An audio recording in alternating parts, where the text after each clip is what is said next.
nama. Otac daleko nije dugo bio kući, samo ste se mogli jednom mesečno čuti. Pocepane tike, druge nismo imali, lepili ih više puta, toga smo se stidjeli. Šta mogu deca, nismo mogli pomoći, zavisili od tebe i tvojih moći. Od hleba koji ti si nam uvek dala, otac bio je daleko, ali i njemu hvala. Nisi nas ostavila ni jednog trenutka, uspavala nas uveče, budila svakog jutra. Mama, hvala ti što si naša mama, što si bila svetlo tamo gde je tama.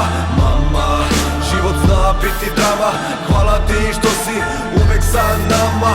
Mama, hvala ti što si naša mama, što si bila svetlo tamo gde je tama.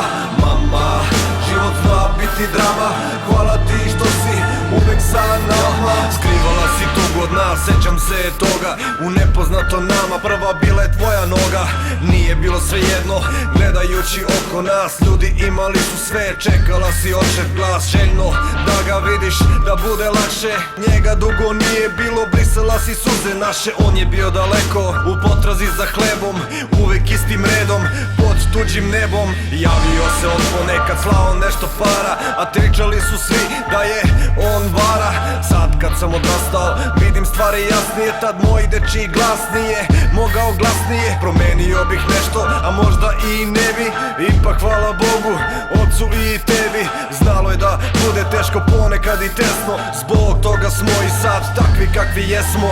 Mama, hvala ti što si naša mama, što si bila svetlo tamo gde je tama. Mama, život zna biti drama, hvala ti što si uvek sa nama. Mama, hvala ti što si naša mama, što si bila svetlo tamo gde je tama. Mama, život zna biti drama, hvala